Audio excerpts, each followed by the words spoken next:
to Storyboard. I'm Shibani Gharat. In a special chat, we are catching up with Laura Houldsworth, Managing Director, Asia Pacific, booking.com. She was visiting Delhi this week. She is meeting us and speaking to us about the developments in travel and the sentiment of travelers, their key investments going forward, expectations from 2024 and much more. Laura, welcome to CNBC-TV18. Thank you very much for having me. What are some of the key travel trends that you've witnessed so far in the year, Laura? Well, we're seeing that travel remains incredibly resilient, which is good for all of us in the industry. We're seeing that worldwide, and we're certainly seeing it across Asia Pacific and increasingly so also across India. We've had record numbers for the last 2 years. When we think, there was initial sense of revenge travel. In 2022, we saw globally 900 million room nights booked. Last year, we saw over 1 billion, and we expect to continue to see a rise of that this year. Even in the start of the year, we are seeing the bookings that we've got already for the rest of the year are significantly higher than they were this time last year. So we know that travel is certainly here to stay, and we see that travelers are continuing to prioritize their discretionary spend on travel. So again, it's good news, I think, for all of us across the industry. Upcoming weeks and upcoming months are critical for travel portals such as yours. Your expectations from the upcoming spring and summer, Laura? Yeah, I think we can continue to see, we've broken records the last 2 summers. We expect to probably see the same this year. Already we can see significant bookings already made, certainly for peak periods. And luckily for us across Asia Pacific, those peak periods are quite spread out.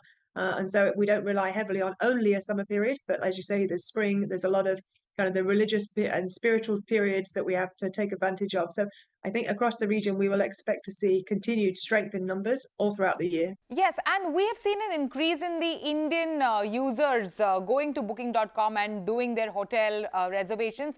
What are some of the opportunities and, what are some of the things that the platform sees as lucrative and willing to invest in the country in particular? Absolutely. I mean, I think the whole world, and not just booking.com, the whole world is looking at the India traveler, the rise of this. I mean, with the world's largest population, and certainly a fastest rising middle class, we know that the market is going to grow from $150 billion in 2019 to 410 billion in 2030. So there's a huge opportunity for everybody in the travel space to capture this demand and make sure that we're meeting travelers where they need us the most. So for us, certainly at booking.com and across the booking brands, we continue to invest, as I mentioned, in the domestic traveler, so making sure that we have the types of accommodation that those travelers are looking for, and that tends to be beyond the metro cities now. So we're looking at tier 2, tier 3 cities. We're looking at locations such as Varanasi, Kochi, Mysore for the religious and spiritual travel. And also, I talked about the kind of wedding tourism. We know that that's also taking place in the smaller regions, so also bringing a lot of opportunities, particular growth in jobs. So we will continue to try and meet our travelers where they need us. We have teams on the ground all across India to make sure that we're providing the right types of accommodation. We've got over 70,000 listings now across India, an increasing rise in alternative accommodation. So outside of the core properties, we're seeing much more, and we've got about 14 different types of properties now listed. As well as obviously we've put in additional language support. So we've launched Hindi last year. And the other investment that we've made into this very critical market is our Centre of Excellence, which supports all of the Booking Holdings brands. And that's a $250 million investment we've made over the next 5 years, around 1,000 jobs in Bangalore. So we're excited to see what that can bring. We know the talent is very strong here in India, and so we continue to invest. Okay, and also in terms of marketing events, what are some of the things that you have your eyes on to advertise? Last year, you deployed a sizable amount of budget towards cricket. So will that investment in sports, sponsorships and cricket continue going forward as well?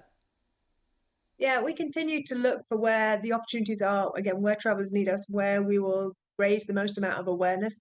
Yes, we sponsored the ICC World Cricket, both men's and women's, over the last 5 years, and we were able to get a lot of coverage, but also enable ourselves to work with brand ambassadors like Rohit Sharma.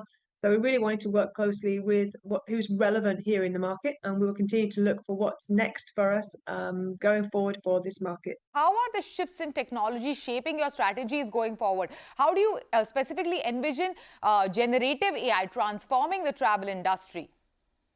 Oh, it will for sure. Like every industry, I think travel is not unique in that sense. And actually within booking.com, we've been using AI and machine learning for a very long time in ways that we help to find the right searches for you, whether we optimize our Google searches, So we've been using it for a long time, but now I think seeing it through generative AI and the opportunities that that brings for travelers to interact in exactly the way that they want.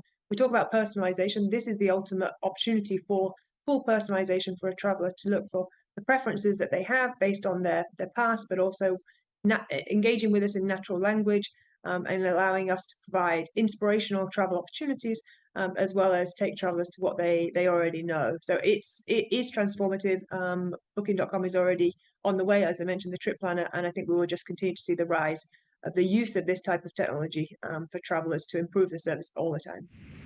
It is time for a short break. On the other side, we have Tom Newton, Global CEO of Conrad Design Group, and Inez Guimane Mutusamy, Strategy Managing Director W, Conrad Design, speaking about forming Conrad Design Group network and best brand building strategies in today's times.